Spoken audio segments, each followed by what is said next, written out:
Well, questions are being asked about the lingering fuel scarcity in the country.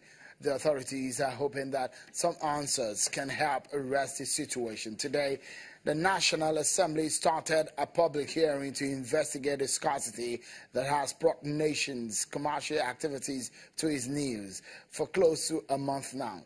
Many motorists have had to endure long queues to buy fuel. The scarcity ran through the festivities and still continues as we speak. Senate President Bukola Saraki had directed the Committee on Petroleum Resources to convene a meeting with industry stakeholders to find a lasting solution to the recurring problem.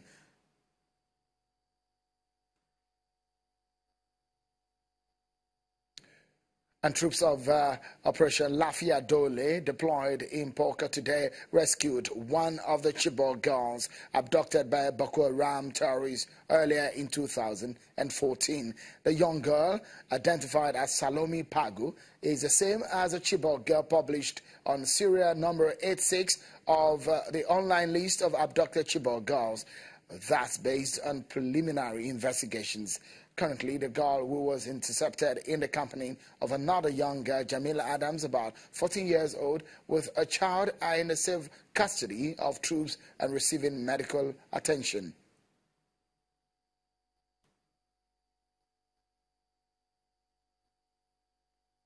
That appears to be a plus. Now, on the flip side, bandits opened fire on people returning from church in River State on New Year's Eve. Gunmen killed a paramount ruler in Kaduna State. Suspected herdsmen killed no fewer than 50 persons in Benue communities. Presidency condemned the killings in different parts of the country and directed law enforcement agencies to make sure the perpetrators face the wrath of the law. Let's get perspectives on the security situation in the country now and the president's reaction. I have joining me in the studio right here a retired military officer, Colonel Hassan Stanlabo. Thank you so much for joining us on the program tonight. Thanks, you. Are you concerned that just about 3 days into the new year, 2018, we're seeing this spate of violence and attacks, not only in Borno State, where we've seen Boko Haram unleash terror over the past few years now. We've also seen a recurring violence stage in some parts of Kaduna State. Benue communities are also violence unleashed, alleged herdsmen attacked in that community. We've seen that happen over and over again. In fact, people have protested in that community, in that state, saying enough is enough. Also, we've seen in River State where a lot of the times we've seen issues of violence clashes between court groups. What's your take on all of these attacks and violence? I think it's such a very disturbing issue, I must say, and it calls for extreme concern to us as a nation, because enough is enough, really, and we must look for solution to all this. All right, and I know there are all sorts of options that have been placed on the table, depending on which of the issues now we're picking on. I know in the case of the herdsmen thing, we've talked about the options of grazing or what's it called, availing them ranch and things like that. Ranching. You know, I'm for ranching anyway. I'm just trying to look at some of the options available. For the kidnapping aspect, some of us have always advocated that there is a need for government to deepen on our economic fundamentals. You know, look at the issue of unemployment around, look at how we can help, bring in additional power, generate additional power, and I think the problem now is not even the generation, it's distribution. That's where we really have some problems.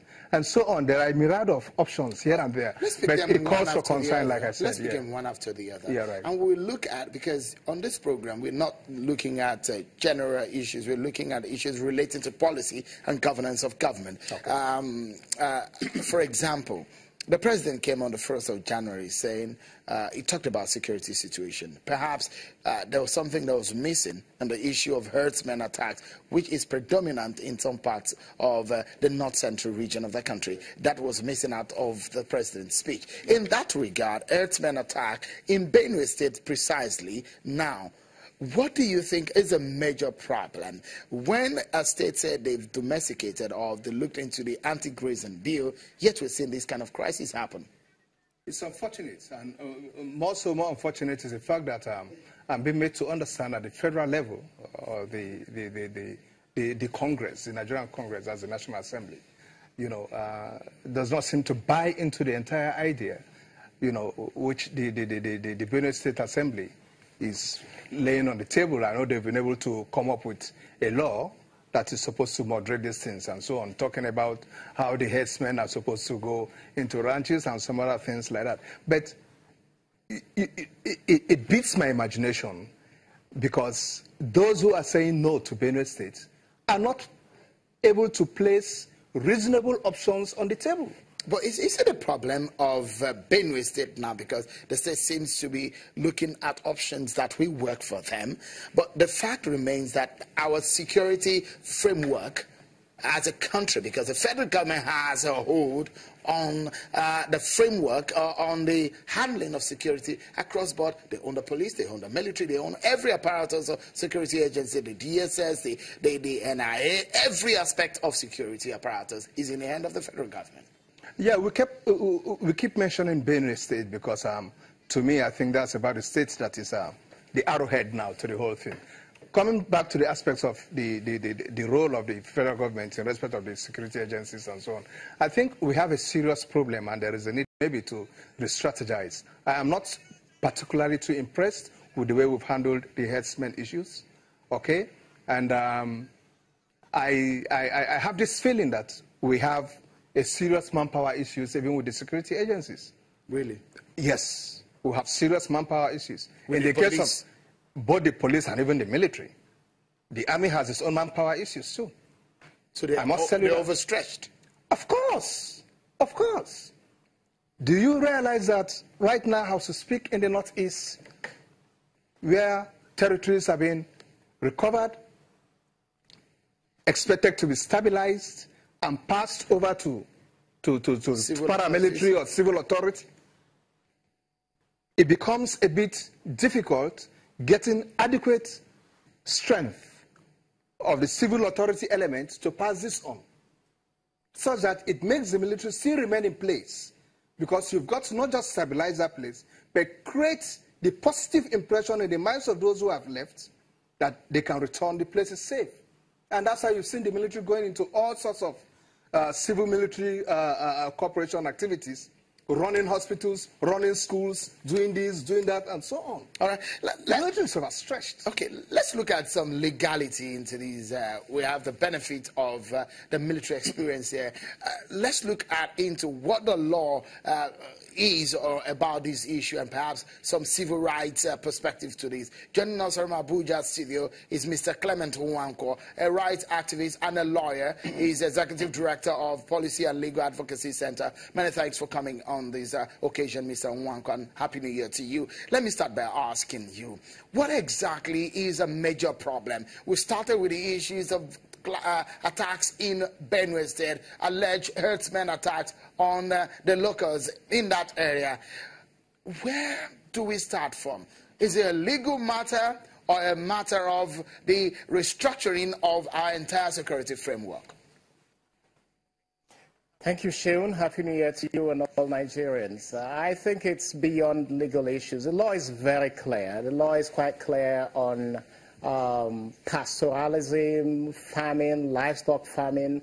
All of these are within the ambit of state and local governments to make laws, which is why you've seen some states, Benue, Ekiti, and others, make laws respecting this. The federal government has no powers to legislate on this. And so when the National Assembly proposes laws to allow for grazing across the country, certainly those powers don't exist that the National Assembly can make laws on. So it resides with the state and local governments. The bigger problem is the political will.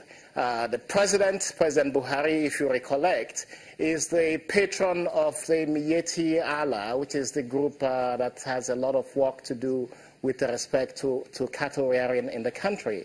And a lot of Fulani herdsmen who are part of this may have been emboldened by the fact that the President himself, a Fulani, has not taken any direct action to deal with this issue.